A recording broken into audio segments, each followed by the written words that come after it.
Aujourd'hui, nous aurons vraiment une vidéo effrayante. Donc pour la première fois sur la chaîne, je dois avertir que si vous êtes sensible à différents types de tragédies et que vous réagissez fortement à elles, il est préférable de ne pas regarder cette vidéo. Pour tous ceux qui ont décidé de rester, je suis heureux de vous accueillir sur ma chaîne, où de temps en temps je parle de crimes réels et de phénomènes étranges. Si cela vous plaît, abonnez-vous et commençons. Les Japonais sont depuis longtemps connus pour leur dévouement au travail. Le terme « kurushi » a été introduit au Japon dans les années 70 pour désigner les décès causés par l'épuisement dû au travail excessif.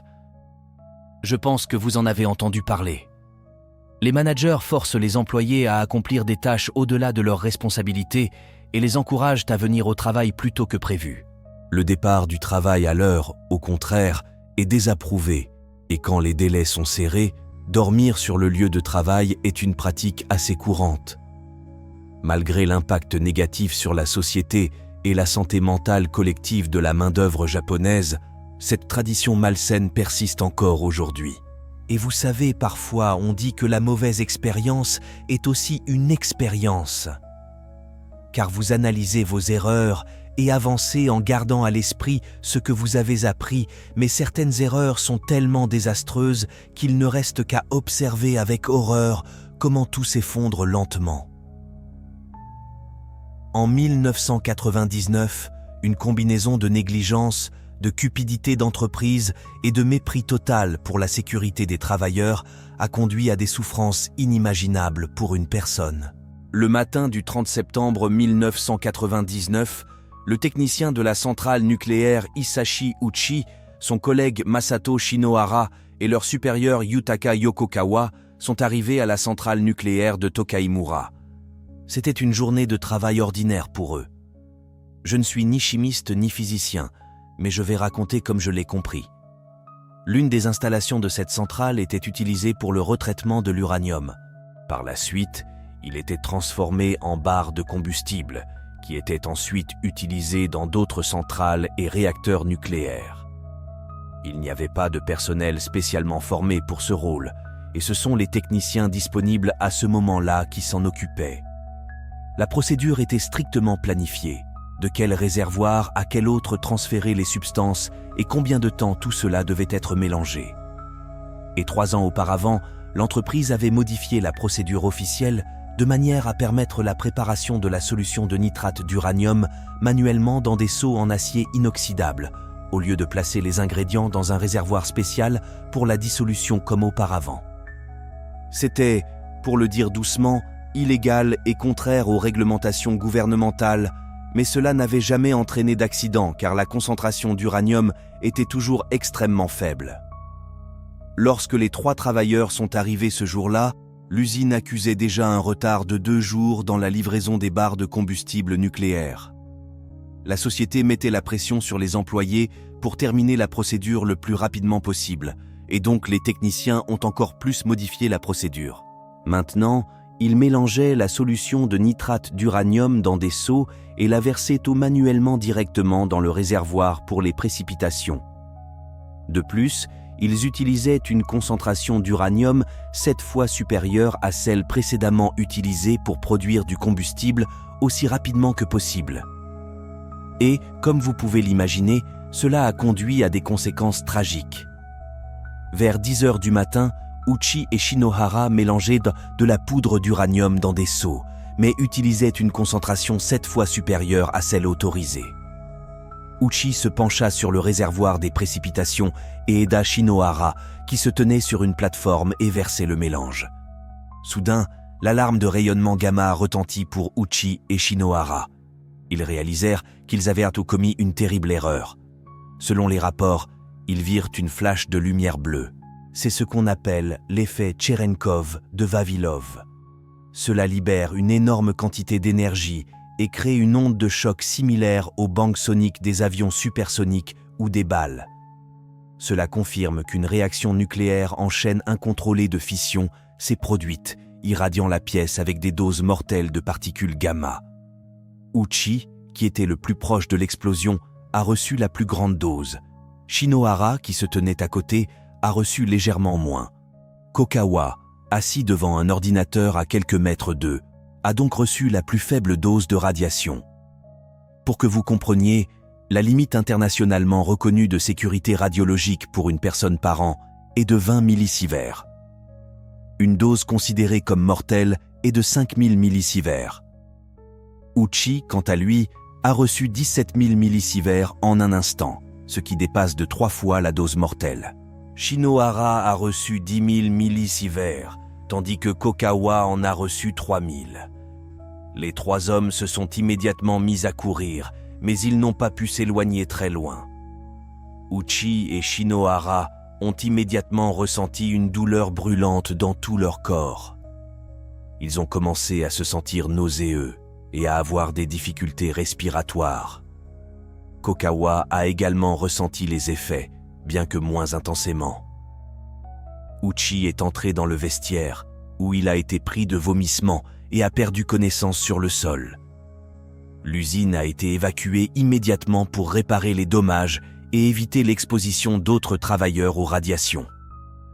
Uchi, Shinohara et Kokawa ont été transportés à l'Institut national des sciences radiologiques à Chiba. Cependant, en raison de la gravité de l'état d'Uchi, il a été rapidement envoyé à l'hôpital de l'Université de Tokyo, où le personnel est plus qualifié et dispose d'équipements modernes pour le traitement. Le soir du 30 septembre, Uchi est arrivé à l'hôpital de l'Université de Tokyo. Il a été transporté sur un brancard et conduit dans une chambre individuelle de l'unité de soins intensifs. Une infirmière s'occupait de lui là-bas. Elle a remarqué que, mis à part son bras enflé et sa peau brûlée, l'homme semblait en bonne santé, alerte, bavard et amical. Une des infirmières a même dit qu'à son avis, il aurait pu rentrer chez lui le même jour. Sans le savoir, ils ont commencé l'une des morts les plus horribles de l'histoire. Apprenant que Uchi avait été impliqué dans un accident à la centrale nucléaire, les médecins ont effectué une analyse de sa moelle osseuse pour détecter des problèmes, et ce qu'ils ont découvert dans les résultats les a horrifiés. Les médecins ont réalisé que le cas d'Uchi n'était pas ordinaire du tout. Dans le corps humain, il y a d'innombrables cellules qui meurent, mais sont remplacées par de nouvelles au fil du temps. Cela est favorisé par les chromosomes de notre corps, qui contiennent le schéma du processus de régénération. Si les chromosomes ne fonctionnent pas, la personne ne pourra tout simplement pas survivre. Les chromosomes d'Uchi étaient tellement endommagés par l'explosion de radiation qu'ils ressemblaient à de la soupe. Certains d'entre eux se sont brisés en morceaux, éclatant comme du verre dans différentes directions et étant difficilement identifiables. Certains étaient anormalement fusionnés. Les schémas pour la réplication et la régénération des cellules étaient tout simplement absents et les chromosomes sont devenus inutiles. Les médecins ne pouvaient tout simplement pas croire ce qu'ils voyaient. Si les dommages étaient de si graves, alors pourquoi, selon les infirmières d'Uchi, semblait-il en bonne santé et de bonne humeur? Eh bien, les médecins ont conclu que l'homme était dans ce qu'on appelle un état de rémission. C'est une période de santé qui peut durer plusieurs heures ou jours en fonction de la réaction du corps à l'empoisonnement par radiation. Avant l'explosion, les cellules d'Uchi étaient encore fonctionnelles, donc toute la santé qu'il affichait à son arrivée à l'hôpital était éphémère. En d'autres termes, il était comme une bombe à retardement, et ses souffrances cauchemardesques étaient sur le point de commencer. En plus de la perte de fonctionnalité des chromosomes, le niveau de leucocytes dans le sang de l'homme a dangereusement chuté, le rendant susceptible aux infections et aux maladies. Pour remédier à la situation, le médecin en chef responsable de son cas, le docteur Kazuhiko Mayakawa, a ordonné de le transférer dans une chambre stérile où il serait constamment protégé des agents pathogènes et des bactéries externes. En éliminant la possibilité d'infection, le docteur Mayakawa a réalisé que pour lui donner une chance de survie, il était nécessaire de fournir à son organisme un apport en chromosomes sains. Cela lui permettrait de reproduire les cellules et de se régénérer. Il a alors décidé d'essayer une méthode de traitement expérimental du cancer appelée transplantation de cellules souches. Pour cela, il faudra prélever des cellules souches de moelle osseuse saines chez un donneur qui seront ensuite transplantées à Uchi. Ces cellules saines seront introduites dans sa moelle osseuse, lui permettant de produire à nouveau ses propres cellules saines. La seule mise en garde pour cette méthode de traitement de pointe à l'époque était que le donneur devait être compatible au niveau du système immunitaire. Heureusement, la sœur d'Uchi a été jugée compatible par les médecins et l'opération a été réalisée. La famille était préoccupée par le fait qu'Uchi était devenu le premier patient au monde à recevoir un tel traitement. Sachant parfaitement les dommages causés par la radiation à son organisme, le docteur Mayakawa s'est assuré que la famille puisse le voir chaque jour. Il comprenait que nourrir de faux espoirs ne ferait qu'aggraver une situation déjà complexe. C'est pourquoi il voulait que sa famille observe les changements et se prépare au pire scénario possible dès maintenant. Pendant ce temps, il semblait qu'Uchi ne comprenait pas toute la gravité de sa situation. Une des infirmières a remarqué qu'un jour il a demandé « Je pensais pouvoir quitter l'hôpital dans environ 1 mois, mais cela prendra plus de temps, n'est-ce pas ?» Plus tard, il a demandé à propos de son exposition aux radiations. « Quand vous êtes exposé à une telle radiation, y a-t-il un risque de développer une leucémie ou quelque chose d'autre ?» Uchi ne savait pas qu'il n'avait tout simplement pas assez de temps pour que la leucémie se développe. Avec le temps, les symptômes physiques de l'empoisonnement par radiation ont commencé à apparaître, sa peau perdant son élasticité et commençant à se détacher. Les médecins ont remarqué que lorsqu'ils retiraient le ruban médical de son corps, de grands morceaux de peau se détachaient, alors ils ont arrêté de l'utiliser et ont cessé d'appliquer quoi que ce soit sur son corps. Plus tard, ses poumons ont commencé à se remplir de liquide et il a commencé à respirer avec difficulté.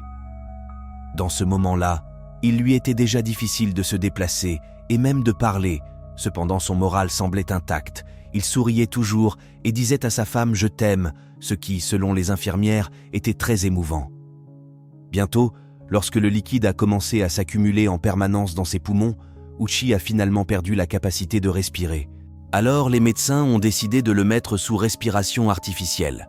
Une endoscopie a également été réalisée, révélant que la membrane de son intestin était morte et se détachait des parois. L'intestin humain est revêtu d'une muqueuse, une surface très importante pour l'absorption et la digestion des aliments, ainsi que pour la protection contre les infections microbiennes. Sans elle, l'organisme ne pourrait ni retenir les nutriments provenant des aliments, ni absorber l'eau. En fin de compte, une telle perte de liquide et de nutriments peut entraîner une déshydratation ou une famine, et ultimement la mort. Cependant, comme il s'est avéré, la mort aurait été bien préférable à ce que Uchi devait endurer dans les jours suivants. Pour déterminer ce qui n'allait pas, le docteur Mayaka a effectué un autre test. Il a découvert que les chromosomes sains qui lui avaient été transplantés étaient maintenant corrompus en raison de la radiation dans son corps. Malgré tous les efforts déployés, son corps était trop endommagé par l'explosion radioactive, ce qui a même affecté les cellules saines qui lui avaient été transplantées.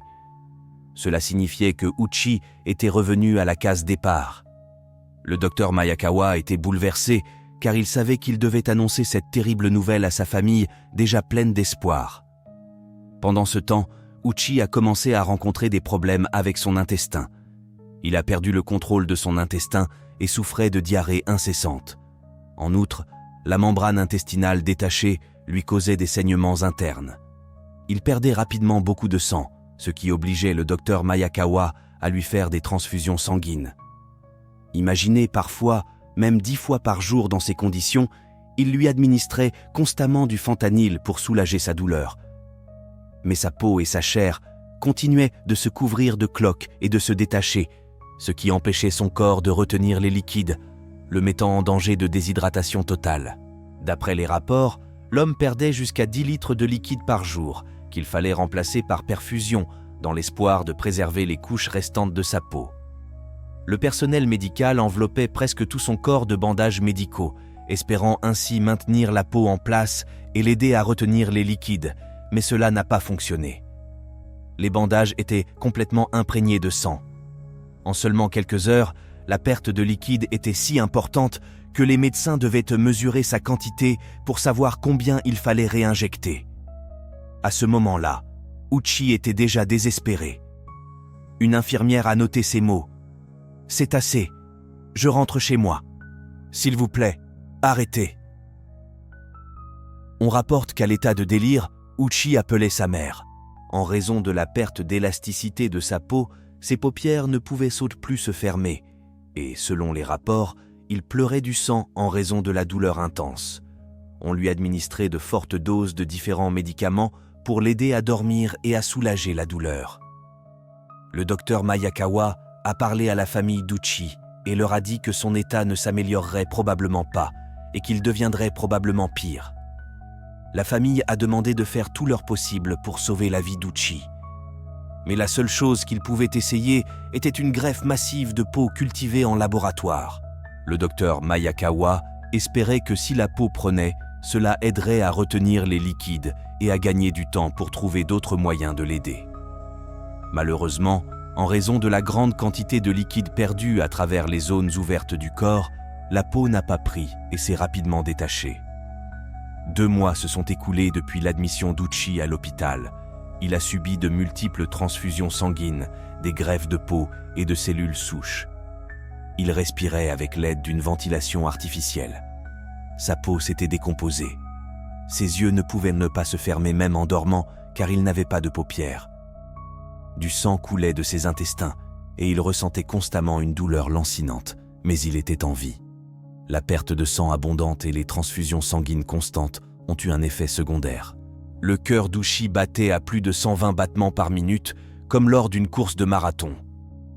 La charge sur le muscle cardiaque était simplement catastrophique, puis il s'est arrêté. Les médecins n'avaient pas reçu l'ordre de ne pas réanimer, donc ils étaient simplement tenus de faire tout leur possible pour le ramener à la vie. Ils ont rapidement pratiqué un massage cardiaque et son cœur s'est remis à battre, mais il s'est ensuite arrêté rapidement. L'équipe lui a administré des médicaments cardiotoniques et après 3 arrêts et redémarrages, son cœur est revenu à un rythme régulier mais très rapide. Les arrêts et redémarrages du cœur ont eu un impact négatif sur le fonctionnement du cerveau et des reins d'Uchi. La fonction globale de ses organes a commencé à diminuer. Lorsque sa famille est venue le voir, il ne les a même pas reconnus et il est peu probable qu'il ait compris quoi que ce soit. À ce stade, sa survie dépendait entièrement de l'équipement médical.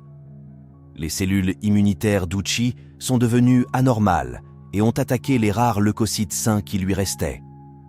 En peu de temps, il ne lui en restait presque plus du tout. Même un simple rhume aurait pu le tuer en quelques heures.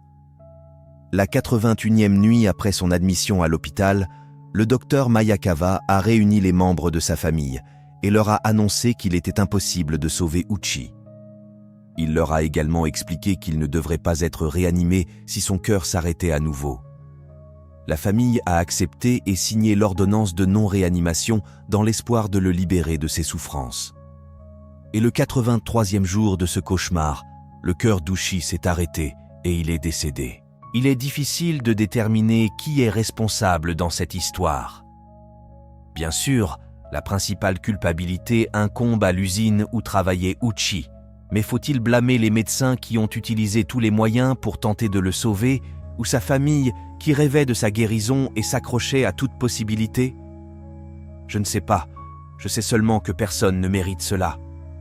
Plus les gens en prendront connaissance, moins de cas similaires se produiront à l'avenir, et vous pouvez partager votre avis dans les commentaires.